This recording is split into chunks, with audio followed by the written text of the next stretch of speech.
Help me to reach 2,000 subscribers. The glass slipped from my hand the moment he said her name. It shattered across the tiled floor, wine spilling like blood between the shards. I stared at the mess, but my mind was already miles away, looping his voice the way he'd said it, soft and familiar. Too familiar. We'd been laughing only seconds ago. A lazy Sunday evening, the kind where the air hums with warmth and old memories. I teased him about his terrible cooking. He teased me back about my obsession with scented candles. It was playful, harmless, until I said it. Maybe I should invite Clara over next time. She actually knows how to cook. His laugh stopped before it began. The smile that always danced on his face vanished, and suddenly silence filled the kitchen. I felt the air tighten, like the world had paused on a sharp inhale. "What?" I asked, forcing a small laugh. "It was just a joke." He didn't answer. His fingers tightened around the wine glass, eyes locked somewhere past me, unfocused. Then he looked at me, and the guilt in his eyes hit harder than any confession could. I felt the ground tilt. "Daniel, why are you looking at me like that?"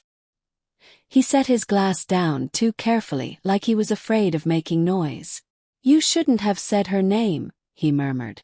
Something inside me cracked. "Why? She's my best friend." He didn't move, didn't blink, just breathed shallow and slow before whispering, "Not anymore." For a second I couldn't breathe. My chest went hollow. My heart stumbled in disbelief. The sound of the clock ticking on the wall grew louder, each second slicing through the silence like a knife. "You're not making sense," I said, voice trembling. "What are you talking about?" He rubbed his face with both hands, as if trying to erase himself. "It happened once. Mistake." I swear it meant nothing.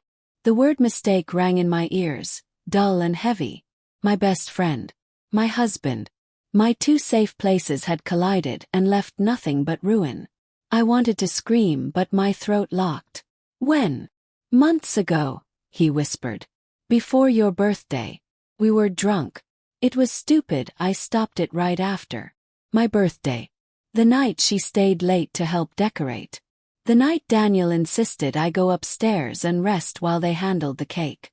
The night I told her she was like the sister I never had." I stumbled back until I hit the counter.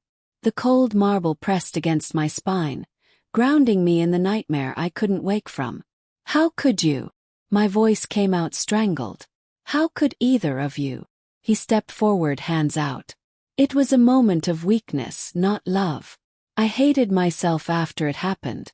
That's why I cut her off, why I told you she was being distant. I was trying to protect you. Protect me. The words made me laugh, a sound sharp enough to hurt. Protect me from what? The truth. He didn't answer, just stood there hollow-eyed. And in that silence, everything started to click.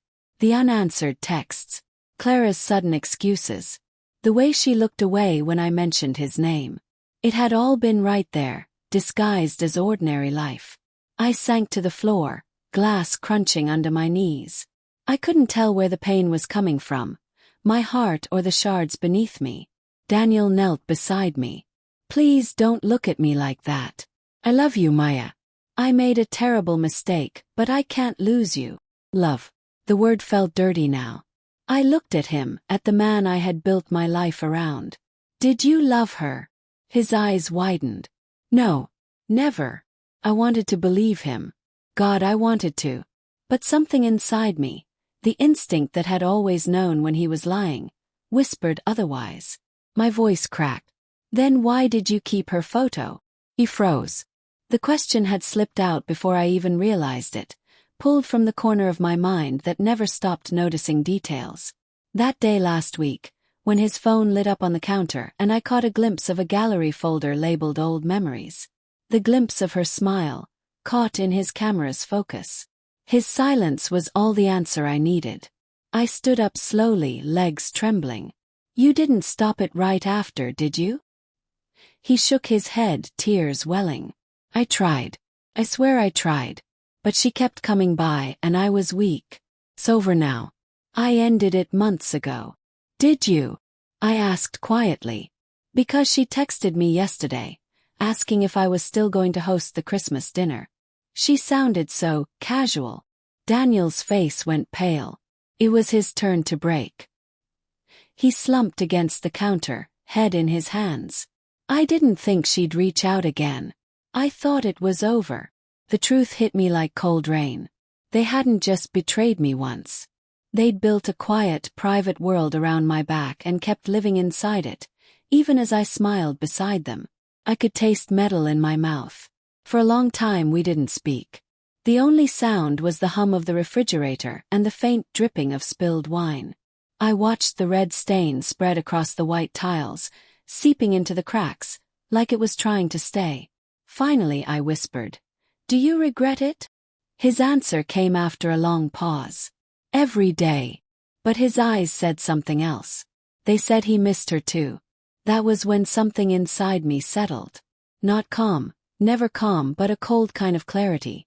I turned toward the sink, grabbed the dish rag, and started cleaning up the broken glass.